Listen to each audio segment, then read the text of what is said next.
perfect. What's cracking, y'all? It's Big Sassy, aka Big Moogie, aka Young Kaioken in the pen times 10, about to win here again. Motherfucker, we back in this bitch once again. I ain't been on this channel in like maybe, I want to say like 2 months or some shit like that.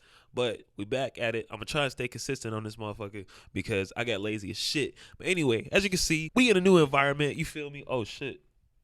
Damn, I fucked that shit up. We in a new environment, you feel me? My girlfriend kicked me out the other room.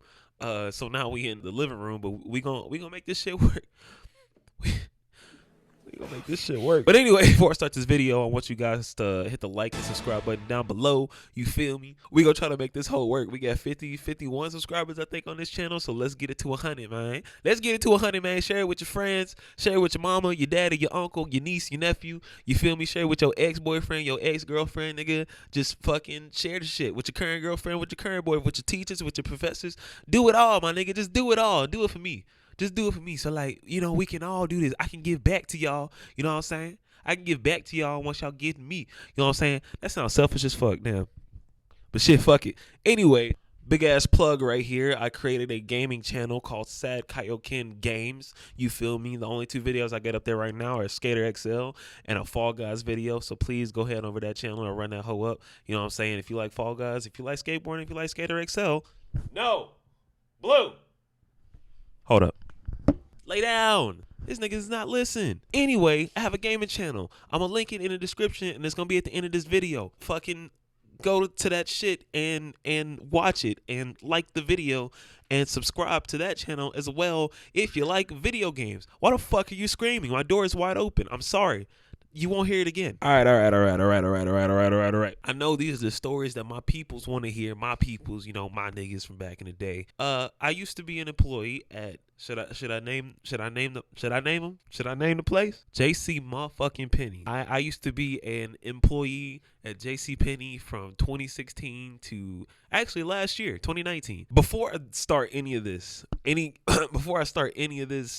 storytelling, all of this, the stuff that I experienced, I am not talking about JCPenney as a whole, as a company. I'm not talking about any other manager or coworker or establishment other than the JCPenney that I specifically worked at. But yeah, I used to be in that bitch. I worked in there for 3 years, much longer than I should have. But you know, when I was there, I made a lot of good friends. I didn't have no beef with any of my coworkers. Everybody there was cool as fuck. A lot of lifelong friends I made at that store. Shout out to my niggas, y'all know who y'all are. But today I want to talk about just my overall experience there and basically what led to me saying fuck y'all niggas and dipping the fuck out. Working at JCPenney was an experience, to say the least. It was my second job ever. You know, nigga was excited as fuck. I remember when I got the call that they wanted me to come in for an interview. I was coming back from school. I just took my last exam and I was broke.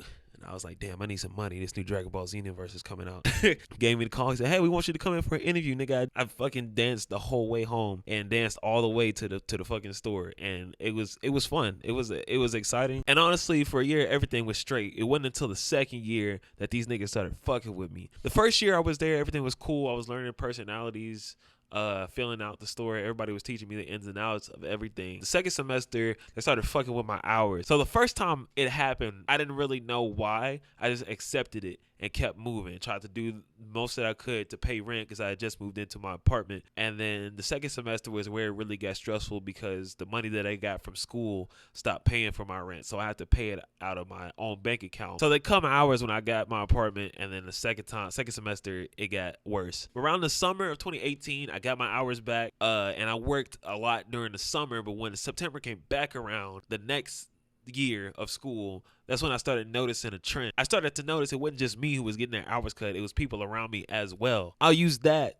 to connect to the next part of my list of grievances towards JCPenney, and that's credit card applications, or as we called them at work, ICAPs. They really pushed for the employees to make people sign up for these cards. They were basically credit cards. So you could come to the register, buy a basket full of shit and not have to pay it until later on. But some customers weren't with that shit. They weren't with that shit, Kavel. They didn't care what type of deals you threw at them. They didn't care what they could get off. They didn't want the credit card, which was fine for me. If I ask somebody if they want something, they say no, it's cool, whatever. After I tell them all the benefits of it, they say no, I can't make you do it. But my managers and some other employees thought differently. They would consistently badger customers to sign up for these cards. They'd be like, hey, you want to sign up for a card? No, that's okay. Are you sure you get 25% off? No, that's okay. Are you sure? Yes. Are you sure? Yes. Okay. And then they ring up the rest of their shit. And that didn't sit well with me. I was like, why the fuck are y'all badgering these people? That's going to make you lose customers in the end, would it not? So me being somebody who primarily worked in the back, my dog will not sit still. Look at him. Hold on. By the way, my do-rag was falling off my head, so I just took that bitch off. Anyway, all the managers are usually up front. They were monitoring people who were up there on the register. And that's how desperate they were, was that they would fucking have people monitoring the people who were up there on the registers and making sure that they asked for iCaps because they wanted the store to rank higher on the goddamn JCPenney power ranking. When they needed people up front, either there were people who called out or people who just didn't show up, they would ask us to come up there. You know, I've been working the register for about a couple months now, and then my manager comes and is like, are you asking people for iCaps? Yeah, that's what y'all told me to do. This is when I started to notice the shift. So around this time, everybody was complaining about how their hours were being cut. And I was like, shit, nigga, my shit's getting cut too. I need some money. What the fuck is happening? I go and ask one of my managers why my hours are being cut. And she goes, well, how many iCaps did you get? I'm like, the fuck does that have to do with anything about my hours? That has nothing to do with my hours. She basically tells me that they're cutting people's hours based on how many iCaps they get. The more iCaps you get, the more time you get. I'm like, okay, you're not even evaluating us based off the work that we do outside of the cash register, which I found out to be true because later on they gave us all performance reviews, and people who had the most iCaps get the best reviews. There were more categories on there other than iCaps. That was works well with others, you know, all that type of shit. Good with the customers, whatever. When I go back there and get my review, my manager tells me you only have 2 iCaps in the span of, I think it was like fucking 7 months or something like that. She basically, because of that, she basically gave me an F on everything else. And I was like, there's a lot of stuff that happens back in the men's section, in the junior section, and the women's shoe section with customers that you guys don't see because you're not out here on the floor. You niggas are always either back here in the office eating food and talking shit about the employees, or y'all are up front yelling at the cashiers to ask people to sign up for credit cards and shit. So basically, she gave me a month to get up my iCap score or I was fired. Nigga, the month passed.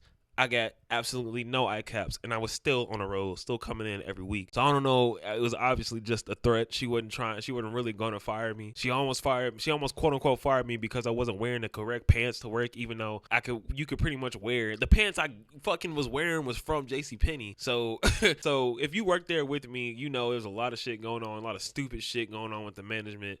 Not all the managers are stupid. Not all the managers were trash. Some of them were. The head manager, both the head managers that I had were both just kind of jerks to people for no fucking reason. I was like, nigga, outside of JCPenney, you aren't shit. You aren't anybody. I don't know where you get this goddamn superiority complex from. Like you're better than the rest of us because you're the fucking store manager or whatever, but you still a goddamn nerd. But you know, whatever. It's over with. Let's get into these motherfucking customers. Oh my gosh, nigga, we as customers, we have to do better. We have to do so much better than these niggas in this fucking store. Oh my gosh, I'm gonna briefly touch on it because this video is already almost 10 minutes long. You niggas have absolutely no home training. I don't understand. God, fucking Black Friday. Oh my God, Black Friday is the worst time ever.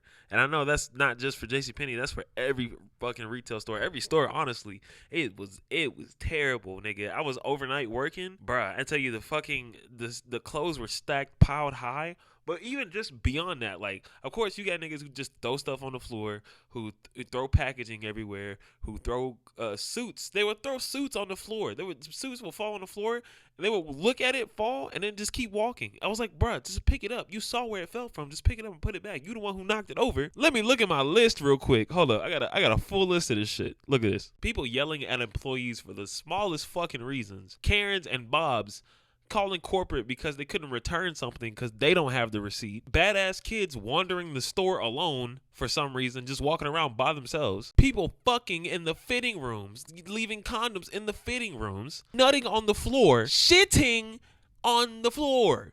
I can't tell you how many times I fucking walked into a fitting room to get the clothes, and there was shit on the floor, shit or pee, one of the two. It's baby shit, baby pee. There was this one time, and I wasn't here for this, but I heard about this story. This old lady just shit on the floor. She literally she was asking for directions, and then she looked at my friend, and she asked him for something, and he told her where it was, and she sat there, and she just shitted. She just shitted out of her dress. Shitted on the floor and then just walked away. And I knew it happened because the next day I came into work and I walked over there and I was like, what the fuck is this smell? Why does it smell like this? And then the guy was like, oh yeah, they shitted on the floor. I was like, what? He's like, yeah, this old lady came through and shitted on the floor. There's a spot, and it was a brown spot on the fucking carpet that for some reason didn't get fucking cleaned up. I don't know why. Niggas stealing. Of course you got niggas stealing all the fucking time. Niggas be stealing at every store or whatever. Baskets and handfuls full of stuff and literally just running out the door and getting away with it too because they wouldn't let us chase them. You couldn't do anything after they touched the door. Like, you could call the police, but the police didn't give a fuck. Loss prevention didn't give a fuck.